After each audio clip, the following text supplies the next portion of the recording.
ఓం శ్రీ గణేశాయ నమః. ఓం శ్రీ గురుభ్యో నమః. శ్రీమాత్రే నమః. నమస్కారం అండి అందరికీ. Welcome to my YouTube channel Shri Manju spiritual.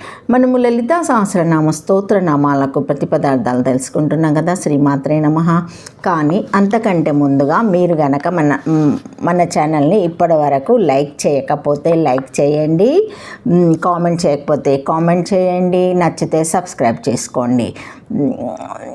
కావున బెల్ అనే ఐకాన్ నొక్కి ఆల్ వీడియోస్ సెలెక్ట్ చేసుకుంటే మేము ఇలాంటి వీడియోస్ అప్లోడ్ చేయగానే ముందుగా మీకు నోటిఫికేషన్ వస్తుంది.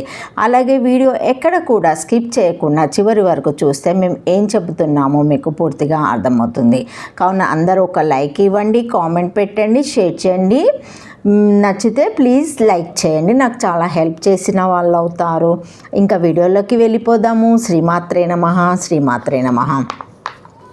618 నామము పరమ, 3 అక్షరముల నామము. ఈ నామంతో అమ్మవారికి నమస్కరించేటప్పుడు పరమాయాయ నమః అని నమస్కరించుకోవాలి.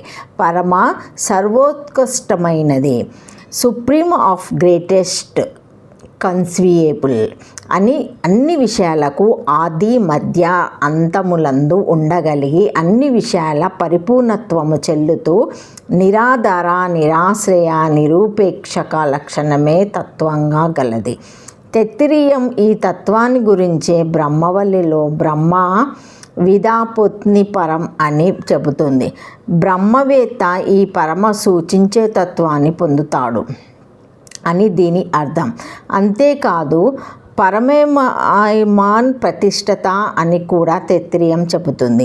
ఈ మంత్రంలోని యోమాన్ అంటే ఆకాశానికి పరమ పదం సూచించే లక్షణం ఉంటుంది.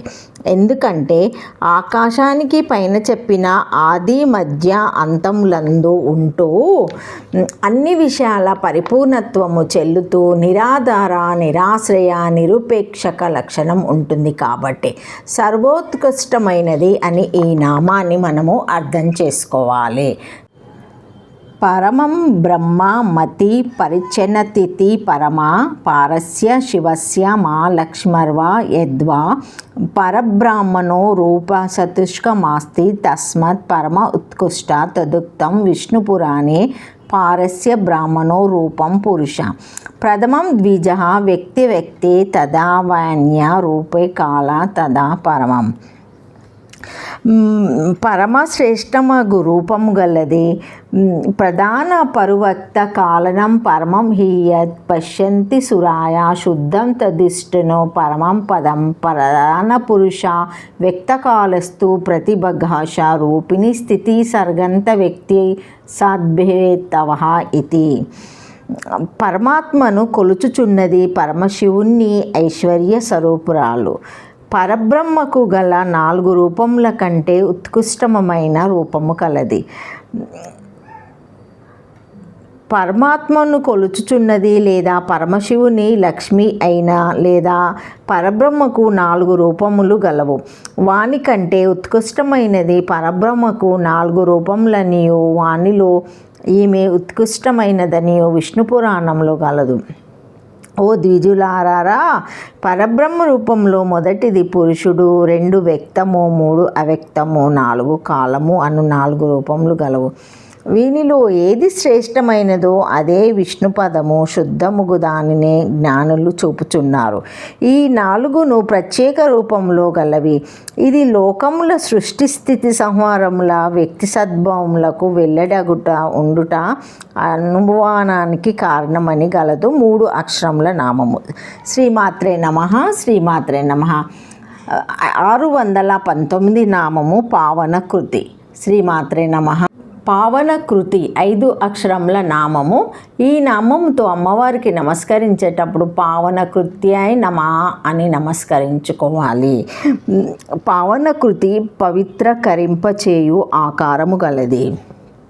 మనసుకు పవిత్రతను చేకూర్చేది.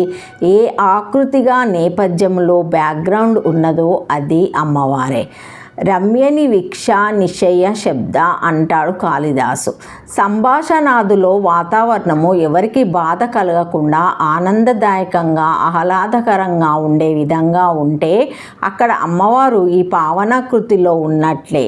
ఈ పావనాకృతి మాధుర్యాన్ని చవిచూడాలంటే తప్పనిసరిగా కళాత్మకమైనటువంటి పవిత్రమైనటువంటి సౌందర్యం ఉండి తీరాలి. దీన్ని పొందని వాడు అలా పొందనంత మేరకు జీవితంలో కొంత కోల్పోయినట్లే. గత నామంలో చెప్పిన పరమమైన దానికే ఈ నామంలో చెప్పిన పావన లక్షణం కూడా చెల్లుతుంది. ప్రపంచంలో పవిత్రత అంతా ఒక రూపు కట్టుకుంటే ఆ రూపమే అమ్మవారు పావనాకృతి అవుతుంది. సాహిజ్ఞనేన సదృశం పవిత్రమేహ విద్యతే అన్న గీతావాక్యాన్ని బట్టి జ్ఞానాన్ని మించిన పవిత్రమైనది మరొకటి లేదు. కాబట్టి అమ్మవారు జ్ఞానరూపిణి అని ఈ పావనాకృతి నామం సూచిస్తుంది. ఒకటి పవిత్రమైన స్వరూపం గలది, 2 పవిత్రమైన ఆకృతులకు మూలమైనది, 3 ప్రపంచంలోని పవిత్రత అంతా రూపుకట్టుకొనిన ఆకారం గలది, 4 జ్ఞానరూపిణి అని ఈ నామానికి అర్థము. శ్రీమాత్రే నమః. శ్రీమాత్రే నమః. పావని ఇత్రి ఆకృతి శరీరం చరిత్రం వా జ్ఞానం వా యస్య తదేచ యజ్ఞ వాలుక్య స్మృతి భూతాత్మన తపో విద్యే బుద్ధే జ్ఞానం విశోధనం క్షేత్రజ్ఞాస్య ఈశ్వర జ్ఞానానత్ విశుద్ధి పరమమాత ఇతి. పరమాత్మను పావనకృతి పవిత్రకరింపచేయు ఆకారం గలది. ఇక్కడ ఆకృతి శబ్దంచే శరీరమును కానీ చరిత్రమును కానీ జ్ఞానమును కానీ గ్రహించవలేను. దేవికి సంబంధించిన శరీరాదులు 3ను ఇతరులను పవిత్రింపచేయును. యజ్ఞవాలిక్య స్మృతిలో ఈ విషయము కలదు. తపస్సు వేదాధ్యయనము 2 స్థూల శరీరము శుద్ధి చేయును. జ్ఞానము బుద్ధిని శుద్ధి చేయును. జీవుని ఈశ్వరునిగా తెలుసుకొనిచో అన్నిటికంటే ఉత్తమగు శుద్ధి కలుగును. 5 అక్షరముల నామం. శ్రీమాత్రే నమః. శ్రీమాత్రే నమః. Thank you for watching my video. Please like, share, comment, subscribe to my channel. మరిన్ని వీడియోస్తో మళ్ళీ కలుస్తానండి. ఈ వీడియో మొదటిసారి ఎవరైనా చూసి ఉంటే తప్పకుండా మొదటగా మీరు లైక్ చేయండి, కామెంట్ పెట్టండి, నచ్చితే సబ్స్క్రైబ్ చేసుకోండి అండ్ షేర్ చేయండి. Thank you. శ్రీమాత్రే నమః. శ్రీమాత్రే నమః.